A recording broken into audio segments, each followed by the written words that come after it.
नमस्कार दोस्तों, स्वागत है आपका अपने YouTube चैनल पे।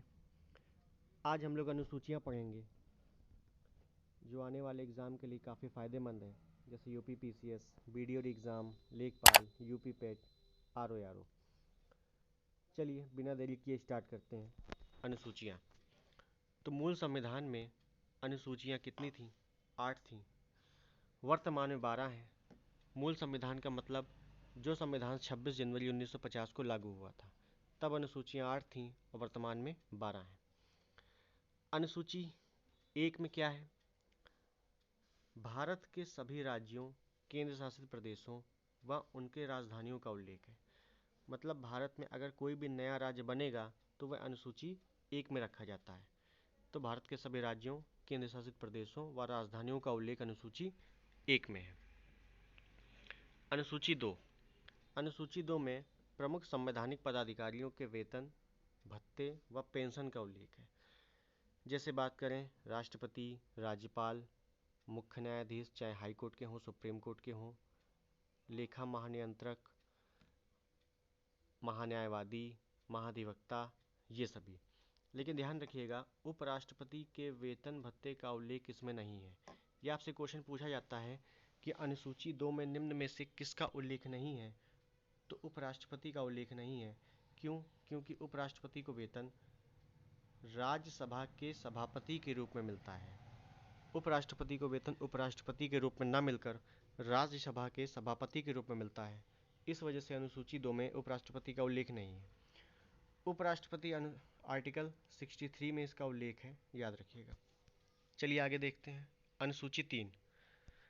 अनुसूची 3 में प्रमुख संवैधानिक पदाधिकारियों के शपथ का प्रावधान है। जितने भी प्रमुख पदाधिकारी हैं वो शपथ किस अनुसूची के तहत लेते हैं, तो अनुसूची 3 के तहत।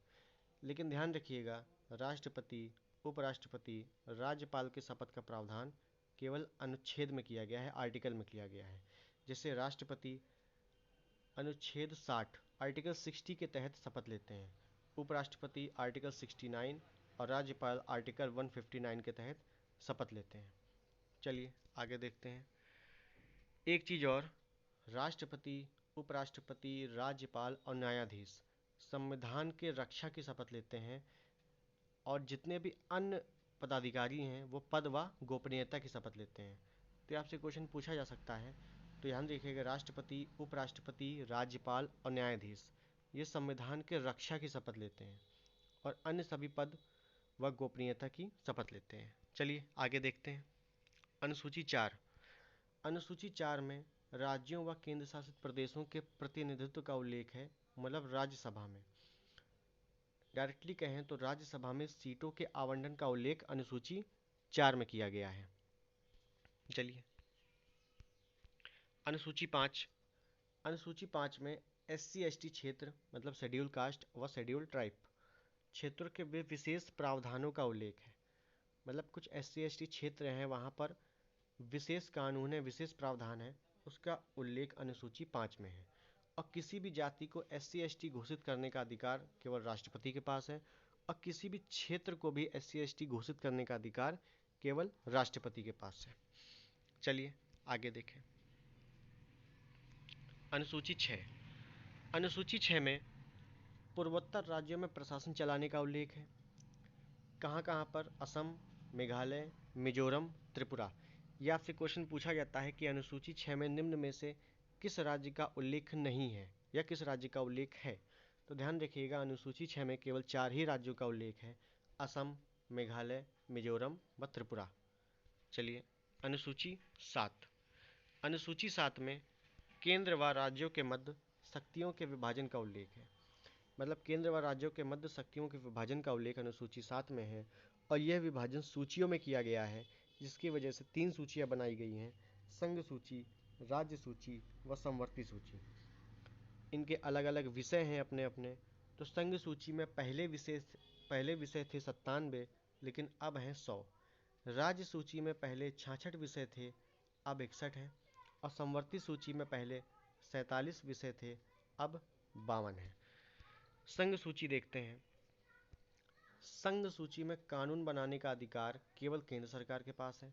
अब संघ सूची विषय के कुछ इम्पॉर्टेंट विषय हैं जो कई बार एग्जाम में पूछे जाते हैं, जैसे विदेशी मामले, नागरिकता, खनिज, शेयर बाजार, रेलवे, बंदरगाह, जनगणना और संचार। कई सारे विषय हैं लेकिन ये इम्पॉर्टेंट है जो कई बार आ चुके हैं एग्जाम में। तो इतने विषय याद रखने हैं आपको संघ सूची के हैं। अब राज्य सूची के देखते हैं। तो राज्य सूची में कानून बनाने का अधिकार सामान्यतः राज्य सरकार के पास है, लेकिन राज्य सूची के विषय में केंद्र सरकार भी कानून बना सकती है। आगे देखेंगे कैसे। तो ध्यान रखिएगा, राज्य सूची में हमने पढ़े थे, पहले विषय थे 66, लेकिन अब है 61। ये 5 घटे हैं, तो 5 कौन कौन से घटे हैं? तो 42वां संविधान संशोधन 1976 होता है, और 42वें संविधान संशोधन को मिनी कॉन्स्टिट्यूशन भी कहा जाता है। तो 42वें संविधान संशोधन के तहत शिक्षा, वन, वन्यजीव, 12वां मापतौल और सामाजिक न्याय, ये 5 विषयों को राज्य सूची से निकालकर समवर्ती सूची में रखा जाता है। इसी वजह से 66 से 61 हो गए, 5 कम हो गए। तो ध्यान रखिएगा, शिक्षा, वन, वन्यजीव, 12वां मापतौल और सामाजिक न्याय को राज्य सूची से निकालकर समवर्ती सूची में रखा गया। अब राज्य सूची के विषय पर केंद्र सरकार कानून बना सकती है।